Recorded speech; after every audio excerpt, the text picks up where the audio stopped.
बिस्मिल्लाहिर्रहमानिर्रहीम। अस्सलाम वालेकुम दोस्तों, कैसे हैं आप सब। तो मेरे प्यारे प्यारे दोस्तों, आज मैं आपके लिए लाया हूँ चाय बनाने की बहुत ही ज़बरदस्त, अनोखी और लाजवाब रेसिपी। बनाना बहुत ही ज़्यादा आसान है और कितने मिनट में तैयार हो जाए, मिनटों में तैयार हो जाते हैं। सबसे पहले आपने पानी ले लेना है।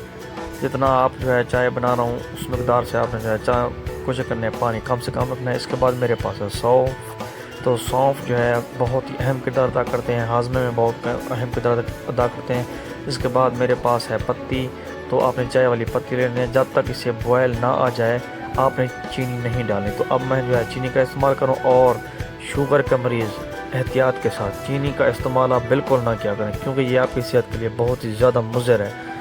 तो इसके बाद जो है आपने इसे जो है बॉयल दिलवाना। तो अल्हम्दुलिल्लाह से बॉयल आ चुका है। इसके बाद जो है आपने जो है इसमें दूध डालना है। तो दूध आपने ज़बरदस्त किस्म का फ्रेश और देसी डालना है।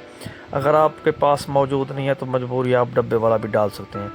तो अल्हम्दुलिल्लाह से यहाँ पे अहम किरदार जो है आपके जो है बॉयल का है। आपने जो है यहाँ फुल जो है फ्लेम रखनी है। पहले आपने फुल फ्लेम जो रखनी है। इसके बाद आपने इसे लो कर देना। 3 से 4 आपने इसे बॉयल दिलवाने हैं। रेसिपी बहुत ही कमाल की, बहुत ही ज़बरदस्त और मिनटों में तैयार होती है। और आज के ज़माने में हर बंदा जो है चाय का शौकीन है, और अगर अच्छी चाय हो तो कौन नहीं पीता। तो इसके बाद अल्हम्दुलिल्लाह से आपने इसे अच्छे तरीके से मिक्स कर देना है। तो माशाल्लाह से आज की हमारी जो है चाय की रेसिपी तैयार है। अब हम इसे जो है कप में डालेंगे। तो अल्हम्दुलिल्लाह से मैंने जो है खूबसूरत सा एक कप ले लिया। अब मैंने इसे इसमें जो है डाल दिया है। तो आज की मेरी रेसिपी जो है बिल्कुल जो है तैयार हो चुकी है। अगली रेसिपी तक के लिए हमें दे इजाज़त। अल्लाह हाफिज़।